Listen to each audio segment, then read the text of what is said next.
Scan for Sovi and straight A's only. Let's go!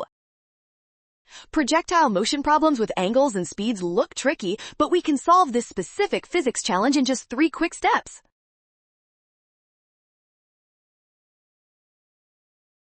First, we need to identify the gravitational force acting on our 5-kilogram object. Gravity is simply the weight of the object, which always pulls straight down toward the Earth's center.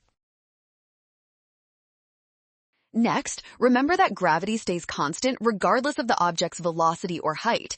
Even at the very peak of its flight, the mass and the acceleration of gravity do not change.